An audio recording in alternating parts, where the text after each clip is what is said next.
नमस्कार। आज मैं आपको बताने वाला हूँ एक पेशेंट के बारे में, जो एक ओल्ड एज पेशेंट था और वो ओपीडी के अंदर पैर के अंदर सूजन लेके आया था।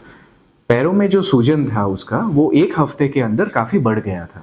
तो इसकी वजह से हमें कुछ एब्नॉर्मल है ऐसा डाउट हुआ।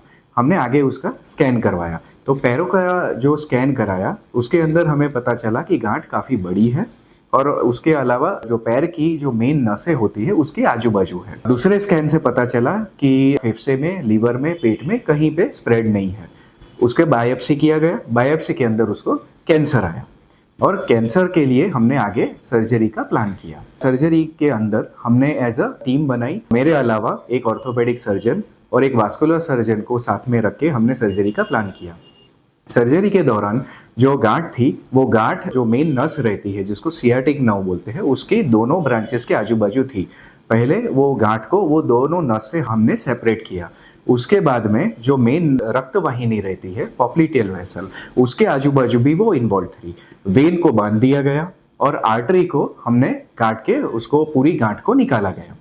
उसके बाद में आर्टरी को हमें पैर को जिंदा रखने के लिए वापस बनाना पड़ता है। तो वास्कुलर सर्जन की मदद से हमने सेम पैर के अंदर से दूसरी नस का ग्राफ्ट लेके दोनों आर्टरी के बीच में जॉइन किया गया। तो इस प्रकार की कॉम्प्लेक्स सर्जरी के लिए हमें इस प्रकार की टीम की आवश्यकता रहती है। क्योंकि वो जॉइंट के नज़दीक था, हमें ऑर्थोपेडिक सर्जन की भी एक मदद लिया था। ऑपरेशन के बाद में तीसरे दिन पे उनको मोबिलाइज किया गया। उसके बाद में पेशेंट का 7वें दिन पे डिस्चार्ज हो गया।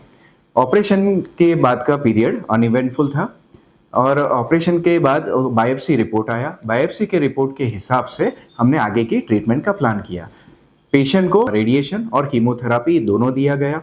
आज वो बात को 1 से 1.5 साल हो गया है और पेशेंट स्टेबल है, डिसीज फ्री है और वो खुद अपना फुल वेट बेयरिंग चल सकता है और उसके अलावा घुटना भी मोड़ सकता है।